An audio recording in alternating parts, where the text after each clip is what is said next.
Hello friends, I am Soni Singh. Welcome to AIO computer zone. Friends, आज की class में हम लोग जानेंगे प्रिंटर के बारे में। प्रिंटर क्या होता है एवं इसके कितने प्रकार होते हैं। तो यहाँ पर हम लोग सबसे पहले जानेंगे प्रिंटर क्या होता है। तो मैं आपको बता दूं कि प्रिंटर एक आउटपुट डिवाइस है। प्रिंटर क्या है? एक आउटपुट डिवाइस है। क्योंकि जब हम किसी भी इंफॉर्मेशन को कंप्यूटर के थ्रू प्रिंटर को देते हैं तो ये हमें हार्ड कॉपी के रूप में बाहर देता है। तो प्रिंटर क्या है? एक आउटपुट डिवाइस है जो किसी भी दस्तावेजों और चित्रों को कागज़ या अन्य कॉपी पर प्रिंट करता है। प्रिंटर क्या है? एक आउटपुट डिवाइस है जो किसी भी दस्तावेजों में किसी भी डॉक्यूमेंट्स को या किसी भी चित्र को कागज़ पर प्रिंट करता है या फिर अन्य कॉपी। मीन्स कोई ज़रूरी नहीं है कि प्रिंटर कागज़ पे ही प्रिंट करेगा, ये प्लास्टिक पे भी प्रिंट करता है, कपड़ा पे भी प्रिंट करता है। तो प्रिंटर किसी भी डॉक्यूमेंट्स या चित्र को कागज़ या अन्य कॉपी पर क्या करता है? प्रिंट करता है और कंप्यूटर के सॉफ्ट डाटा को हार्ड कॉपी में बदलता है। सॉफ्ट डाटा मीन्स मान लो आप किसी सॉफ्टवेयर में काम कर रहे हो, तो जो आप काम किए हो वो सॉफ्टवेयर के अंदर है, तो वो किस रूप में है? सॉफ्ट डाटा के रूप में है। और अगर आप उसे प्रिंटर के थ्रू प्रिंट आउट करवाओगे तो वह हार्ड कॉपी में बदल जाएगा। तो प्रिंटर एक आउटपुट डिवाइस है जो किसी भी दस्तावेजों और चित्रों को कागज़ या अन्य कॉपी पर प्रिंट करता है और कंप्यूटर के सॉफ्ट डाटा को हार्ड कॉपी में बदलता है। तो आपको यहाँ तक समझ आ गया होगा। अब हम लोग प्रिंटर के प्रकार को समझेंगे। तो वर्तमान समय में कई तरह के प्रिंटर उपलब्ध है। वर्तमान समय में कई तरह के प्रिंटर उपलब्ध है जो कि अलग अलग कामों के लिए होता है। वो आपके नीड पे डिपेंड करता है। आपको जिस तरह का वर्क करना हो आप उसके अकॉर्डिंग ही प्रिंटर लोगे। तो हम लोग अब जानेंगे प्रिंटर के प्रकार। तो फर्स्ट है इम्पैक्ट प्रिंटर। तो यह एक कैटेगरी है। इस प्रिंटर के अंतर्गत भी बहुत सारे प्रिंटर्स आते हैं। तो सबसे पहले हम लोग यहाँ पर जानेंगे कि इम्पैक्ट प्रिंटर्स क्या होता है और इस प्रिंटर्स के अंतर्गत कौन कौन से प्रिंटर्स आते हैं। तो सबसे पहले हम लोग जानेंगे इम्पैक्ट प्रिंटर्स क्या होता है। तो ये प्रिंटर एक एक अक्षर को प्रिंट करता है। ये जो इम्पैक्ट प्रिंटर्स है वो एक एक अक्षर को प्रिंट करता है और ये जब प्रिंट करता है तब इस प्रिंटर से काफ़ी ज़्यादा मात्रा में आउटपुट आवाज़ निकलती है। ये जो इम्पैक्ट प्रिंटर्स है ये जब प्रिंट करता है तो इस प्रिंटर से काफ़ी ज़्यादा मात्रा में क्या होती है? आउटपुट आवाज़ निकलती है। इस तरह के प्रिंटर में अक्षर को प्रिंट करने के लिए छोटे छोटे पिन लगे होते हैं। क्या लगे होते हैं? छोटे छोटे पिन लगे होते हैं और उस पिन पर अक्षर बने होते हैं। पिन लगे होते हैं और पिन पर क्या बना होता है? अक्षर बने होते हैं और उस पिन में स्याही लगे होते हैं जो कि वो किसी पेपर पर छप जाता है। इम्पैक्ट प्रिंटर्स क्या करता है? एक एक अक्षर को प्रिंट करता है और ये जब प्रिंट करता है तब इस प्रिंटर से काफ़ी ज़्यादा मात्रा में आउटपुट आवाज़ निकलती है। इस तरह के प्रिंटर में अक्षर को प्रिंट करने के लिए छोटे छोटे पिन लगे होते हैं। क्या लगे होते हैं? छोटे छोटे पिन लगे होते हैं और उस पिन पर अक्षर बने होते हैं। उस पिन में स्याही भी लगे होते हैं जो कि वो किसी पेपर पर छप जाता है। अब हम लोग जानेंगे इम्पैक्ट प्रिंटर्स के अंतर्गत कौन कौन से प्रिंटर आते हैं। तो मैं आपको बता दूं कि इस तरह के प्रिंटर का प्रयोग अब ज़्यादातर लोग नहीं करते हैं। इस तरह के प्रिंटर का प्रयोग अब ज़्यादातर लोग नहीं करते हैं क्योंकि इसमें बहुत ज़्यादा डिसएडवांटेज होती है। क्योंकि इसमें बहुत ज़्यादा क्या होती है? डिसएडवांटेज होती है। मीन्स बहुत ज़्यादा कमियां होती हैं, नुकसान होता है। जैसे काफ़ी ज़्यादा मात्रा में आउटपुट आवाज़ का निकलना, किसी भी टेक्स्ट को धीरे धीरे प्रिंट करना, अच्छी क्वालिटी का आउटपुट प्रिंटिंग ना देना इत्यादि। तो हम लोग जानेंगे इस प्रिंटर के अंतर्गत कौन कौन से प्रिंटर आते हैं। तो फर्स्ट है डॉट मैट्रिक्स प्रिंटर। ये किसके अंतर्गत आता है? इम्पैक्ट प्रिंटर्स के अंतर्गत आता है। Dot matrix printers. Dot matrix printer एक ऐसी प्रिंटर होती है जिसमें काफ़ी मात्रा में पिनों की पंक्ति लगी होती है। ये जो डॉट मैट्रिक्स प्रिंटर है कि ऐसा प्रिंटर होता है जिसमें काफ़ी मात्रा में पिनों की पंक्ति, इसमें पिनों की पंक्ति लगा हुआ होता है जो कि ये पिन कागज़ पर टकराती है और टकराने के बाद डॉट के रूप में एक समूह बनता है और फिर ये समूहों का डॉट मैट्रिक्स के रूप में समूह बना देता है जिससे कि एक एक करके टेक्स्ट या चित्र की छपाई होती है। डॉट मैट्रिक्स प्रिंटर एक ऐसी प्रिंटर होती है जिसमें काफ़ी मात्रा में पिनों की पंक्ति लगी होती है। जो कि ये पेन कागज़ पर टकराते हैं। क्या करते हैं? ये पेन कागज़ पर टकराते हैं और टकराने के बाद डॉट के रूप में एक समूह बनाता है। टकराने के बाद डॉट के रूप में एक समूह बनाता है और फिर ये जो समूह का डॉट मैट्रिक्स के रूप में समूह बना देता है, जिससे कि एक एक करके टेक्स्ट या चित्र की क्या होती है? छपाई होती है। एंड ये किस प्रिंटर के अंतर्गत आता है? तो इम्पैक्ट प्रिंटर के अंतर्गत आता है, dot matrix printer. And next है, ये प्रिंटर एक बार में एक अक्षर को ही प्रिंट करता है। ये जो डॉट मैट्रिक्स प्रिंटर है वो एक बार में एक अक्षर को ही प्रिंट करता है। इस वजह से इसकी गति काफ़ी धीमी होती है। साथ ही ये काफ़ी मात्रा में आउटपुट आवाज़ भी निकालता है, जिसके वजह से लोग ज़्यादा इस प्रिंटर का यूज़ नहीं करते हैं। ये डॉट मैट्रिक्स प्रिंटर्स बहुत ज़्यादा आउटपुट आवाज़ निकालता है, इसलिए लोग अभी इसका ज़्यादा उपयोग नहीं करते हैं। नेक्स्ट है लाइन प्रिंटर्स। ये प्रिंटर्स भी इम्पैक्ट प्रिंटर्स के अंतर्गत आता है, लाइन प्रिंटर्स। तो ये प्रिंटर एक बार में एक लाइन को प्रिंट करता है। ये जो लाइन प्रिंटर है वो एक बार में एक लाइन को क्या करता है? प्रिंट करता है, इसलिए इसे लाइन प्रिंटर्स कहा जाता है। इस तरह की प्रिंटर की प्रिंटिंग क्वालिटी अच्छी तो नहीं होती है, पर इसकी गति डॉट मैट्रिक्स प्रिंटर से काफ़ी ज़्यादा होती है। एंड नेक्स्ट है ड्रम प्रिंटर्स। ये भी किसके अंतर्गत आता है? तो इम्पैक्ट प्रिंटर्स के अंतर्गत आता है। ये एक ऐसी प्रिंटर होती है जिसमें एक बेलनाकार ड्रम लगा हुआ रहता है।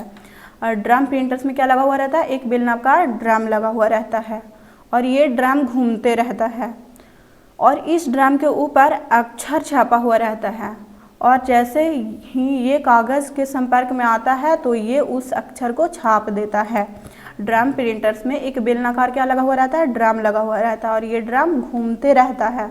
इस ड्रम के ऊपर अक्षर छपा हुआ रहता है और जैसे ही ये कागज़ के संपर्क में आता है तो क्या करता है?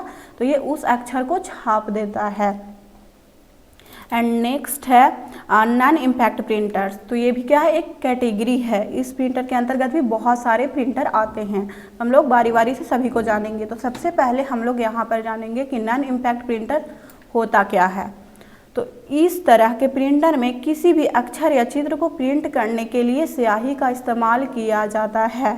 नॉन इम्पैक्ट प्रिंटर्स में किसी भी अक्षर या चित्र को प्रिंट करने के लिए किस चीज़ का इस्तेमाल किया जाता है? तो स्याही का इस्तेमाल किया जाता है। अब ये स्याही पाउडर का भी हो सकता है, इंक का भी हो सकता है। मैं आपको बता दूं कि इस तरह के प्रिंटर के द्वारा जब आप किसी भी अक्षर या चित्र को प्रिंट करते हैं तो इसकी क्वालिटी काफ़ी अच्छी होती है। इसकी क्वालिटी कैसी होती है? काफ़ी अच्छी होती है।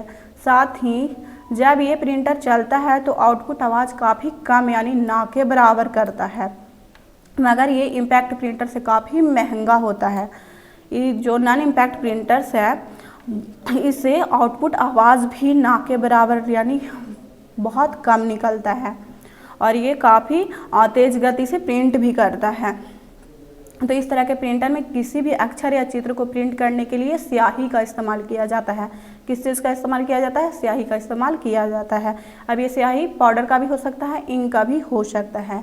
मैं आपको बता दूं कि इस तरह के प्रिंटर के द्वारा जब किसी भी अक्षर या चित्र को प्रिंट करते हैं तो इसकी क्वालिटी काफ़ी अच्छी होती है और साथ ही ये प्रिंटर चलता है तो आउटपुट आवाज़ काफ़ी कम यानी ना के बराबर करता है, मगर ये इम्पैक्ट प्रिंटर से काफ़ी महंगा होता है। तो अब हम लोग जानेंगे इस प्रिंटर के अंतर्गत कौन कौन से प्रिंटर आते हैं। तो फर्स्ट है इंकजेट प्रिंटर। ये किस प्रिंटर के अंतर्गत आता है? तो नॉन इम्पैक्ट प्रिंटर के अंतर्गत आता है। तो इस तरह के प्रिंटर में किसी भी अक्षर या चित्र को प्रिंटर करने के लिए इंक का इस्तेमाल किया जाता है। इस तरह के प्रिंटर में किस चीज़ का उपयोग किया जाता है? अक्षर या चित्र को प्रिंट करने के लिए तो इंक का इस्तेमाल किया जाता है, जो कि ये कार्ट्रिज में भरा हुआ रहता है। जब फुहारे के रूप में कागज़ पर वो इंक पड़ता है तो छपाई होती है। इसकी स्पीड काफ़ी ज़्यादा नहीं होती है। इंकजेट प्रिंटर की स्पीड काफ़ी ज़्यादा नहीं होती है, लगभग 15 से 20 सेकेंड में प्रति कॉपी करता है। लगभग 15 से 20 सेकेंड में प्रति कॉपी मीन्स एक कॉपी करता है।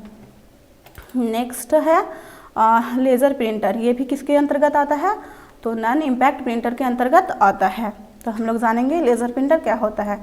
इस तरह के प्रिंटर किसी भी अक्षर या चित्र को प्रिंट करने के लिए किरणों का इस्तेमाल करती है। किस चीज़ का इस्तेमाल करती है? किरणों का इस्तेमाल करती है। जब हम लोग प्रिंटर के द्वारा किसी भी डेटा को प्रिंटर में भेजते हैं, जब हम लोग कंप्यूटर के द्वारा किसी भी डेटा को प्रिंटर में भेजते हैं तो वो लेज़र किरणों की सहायता से इसके ड्रम पर चार्ज उत्पन्न कर देता है। किस किरणों की सहायता से? लेज़र किरणों की सहायता से क्या करता है? ड्रम पर चार्ज उत्पन्न कर देता है। और इसके अंदर एक टोनर लगा हुआ रहता है। लेज़र प्रिंटर के अंतर्गत क्या लगा हुआ रहता है? टोनर लगा हुआ रहता है, जो चार्ज के कारण ड्रम पर चिपक जाता है। किसके कारण? चार्ज के कारण। जब ड्रम घूमता है और इसके नीचे से कागज़ निकलता है तो टोनर कागज़ पर छपाई करता है। तो आपको यहाँ तक समझ आ गया होगा। नेक्स्ट है इलेक्ट्रोमैग्नेटिक प्रिंटर। ये भी किसके अंतर्गत आता है? तो नॉन इम्पैक्ट प्रिंटर के अंतर्गत आता है इलेक्ट्रोमैग्नेटिक प्रिंटर। इस तरह का प्रिंटर बहुत ही तेज़ गति से किसी भी अक्षर या चित्र की छपाई करता है। इस तरह का जो प्रिंटर होता है वो काफ़ी तेज़ गति से किसी भी अक्षर या चित्र को क्या छपाई करता है। ये लगभग 1 मिनट में 200 से 250 पेज से अधिक प्रिंट कर देता है। इस तरह का प्रिंटर बहुत ही तेज़ गति से किसी भी अक्षर या किसी भी चित्र की क्या करता है? छपाई करता है। ये लगभग 1 मिनट में कितने पेज को प्रिंट करता है? तो 200 से 250 पेज से भी अधिक प्रिंट कर देता है। तो ये भी किसके अंतर्गत आता है? नॉन इम्पैक्ट प्रिंटर्स के अंतर्गत आता है। एंड नेक्स्ट है इलेक्ट्रोस्टैटिक प्रिंटर। इलेक्ट्रोस्टैटिक प्रिंटर्स ये भी किसके अंतर्गत आता है? नॉन इम्पैक्ट प्रिंटर के अंतर्गत आता है। इस तरह के प्रिंटर की स्पीड काफ़ी तेज़ होती है। क्या होती है? काफ़ी तेज़ होती है। इसका इस्तेमाल बड़े बड़े फॉर्मेट को प्रिंट करने के लिए किया जाता है। इलेक्ट्रोस्टैटिक प्रिंटर का यूज बड़े बड़े फॉर्मेट को प्रिंट करने के लिए किया जाता है। जब आप इस तरह के प्रिंटर से प्रिंट करते हैं तो काफ़ी कम लागत भी लगती है। इलेक्ट्रोस्टैटिक प्रिंटर इसकी स्पीड काफ़ी तेज़ होती है। इसका इस्तेमाल बड़े बड़े फॉर्मेट को प्रिंट करने के लिए किया जाता है। ठीक है, अब आपको समझ आ गया होगा। अब हम लोग स्पीकर के बारे में जानेंगे। स्पीकर क्या होता है? तो स्पीकर एक आउटपुट डिवाइस होता है। स्पीकर क्या होता है? एक आउटपुट डिवाइस होता है, क्योंकि यह इंफॉर्मेशन भेजता है। जब हम किसी भी गाने को सुनते हैं या वीडियोस को देखते हैं तो यह इंफॉर्मेशन भेजता है। तो यह एक आउटपुट डिवाइस होता है जिसको कंप्यूटर में गाने सुनने के लिए, वीडियोस देखने के लिए या किसी अन्य तरह के आउटपुट साउंड के लिए इसे सीपीयू में कनेक्ट किया जाता है। क्या किया जाता है? इसे सीपीयू में कनेक्ट किया जाता है। तो आपको स्पीकर समझ में आ गया होगा। अब हम लोग जानेंगे हेडफोन के बारे में। हेडफोन क्या होता है? तो हेडफोन भी एक प्रकार का आउटपुट डिवाइस होता है। हेडफोन क्या होता है? एक प्रकार का आउटपुट डिवाइस होता है, क्योंकि यह इंफॉर्मेशन भेजता है, जिसमें कि लेफ्ट और राइट तरफ छोटे छोटे स्पीकर लगे होते हैं। जिसमें क्या लगे होते हैं? लेफ्ट और राइट साइड में छोटे छोटे स्पीकर लगे होते हैं।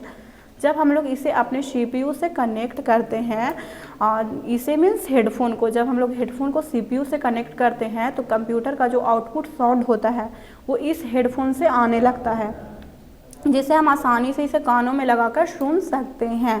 तो हेडफोन एक आउटपुट डिवाइस होता है जिसमें कि लेफ्ट और राइट साइड में छोटे छोटे स्पीकर लगे होते हैं। जब हम लोग इसे अपने सीपीयू से कनेक्ट करते हैं तो कंप्यूटर का आउटपुट साउंड इस हेडफोन से आने लगता है, जिसे हम आसानी से इसे कानों में लगाकर सुन सकते हैं। तो आपको हेडफोन भी समझ में आ गया होगा। अब हम लोग आगे बात करेंगे यूपीएस के बारे में। यूपीएस क्या होता है? तो यूपीएस का पूरा नाम अनइंटरप्टिबल पावर सप्लाई होता है। क्या होता है? अनइंटरप्टिबल पावर सप्लाई होता है, जो कि मेन पावर बंद होने पर काम करता है। एक्चुअल में इसका प्रयोग पर्सनल कंप्यूटर में किया जाता है। पर्सनल कंप्यूटर मीन्स जो हम लोग घर में पर्सनली यूज़ करते हैं, जो डेस्कटॉप के रूप में होता है, क्योंकि जब मेन लाइट चली जाती है तो ऐसे में हमारा कंप्यूटर डायरेक्ट बंद हो जाता है, जिसके वजह से हमारा डेटा क्रैक यानी वहीं से ख़त्म हो जाता है। सपोज़ दैट आप किसी सॉफ्टवेयर में वर्क कर रहे हो और आपने आधा वर्क कर लिया है और सडनली लाइट चली जाती है, तो आपका पीसी तो बंद होता ही है, लेकिन साथ में आप जो वर्क कर रहे हो आपका जो डेटा है वो क्रैक कर जाएगा, वो सेव नहीं होगा, वो क्रैक कर जाएगा, यानी वहीं से वो क्या होगा? ख़त्म हो जाएगा। और अगेन अगर लाइट आती है तो आपको स्टार्टिंग से फिर से उस वर्क को करना होगा। तो जो यूपीएस है वो हमें लाइट जाने के बाद 20 से 30 मिनट का बैकअप देता है, जिससे हम आराम से डेटा को सेव कर सकते हैं, सॉफ्टवेयर को क्लोज कर सकते हैं और पीसी को शट डाउन कर सकते हैं। अब ये कोई ज़रूरी नहीं है कि 20 से 30 मिनट का ही बैकअप देगा। अगर आप महंगा यूपीएस लेते हैं तो ये 1 घंटे का भी बैकअप देता है, लेकिन जैसे जैसे ये पुराना होता जाएगा वैसे वैसे बैकअप देना कम कर देता है। तो आपको यहाँ तक समझ आ गया होगा। यूपीएस का पूरा नाम अनइंटरप्टिबल पावर सप्लाई होता है, जो कि मेन पावर बंद होने पर काम करता है। एक्चुअल में इसका प्रयोग पर्सनल कंप्यूटर में किया जाता है, क्योंकि जब मेन लाइट चली जाती है तो ऐसे में हमारा कंप्यूटर डायरेक्ट बंद हो जाता है, जिससे कंप्यूटर पर भी प्रभाव पड़ता है, जिसके वजह से हमारा डेटा क्रैक यानी वहीं से ख़त्म हो जाता है और जो डॉक्यूमेंट्स पर आप काम करते रहते हैं वो डॉक्यूमेंट्स पूर्णतः सेव भी नहीं हो पाता है। साथ ही कंप्यूटर डायरेक्ट बंद होने से कुछ इसमें सॉफ्टवेयर क्रैक भी हो जाती है। तो ऐसे में पावर सप्लाई कुछ देर हम लोगों को कंप्यूटर बंद करने के लिए टाइम देता है, जितने में हम अपने डेटा को अच्छे तरीके से सेव कर सकते हैं। तो यूपीएस का इस्तेमाल इसीलिए किया जाता है। ये हमें बैकअप देता है अपने डेटा को सेव करने के लिए, सॉफ्टवेयर को क्लोज करने के लिए, पीसी को शट डाउन करने के लिए। तो आपको यूपीएस समझ आ गया होगा।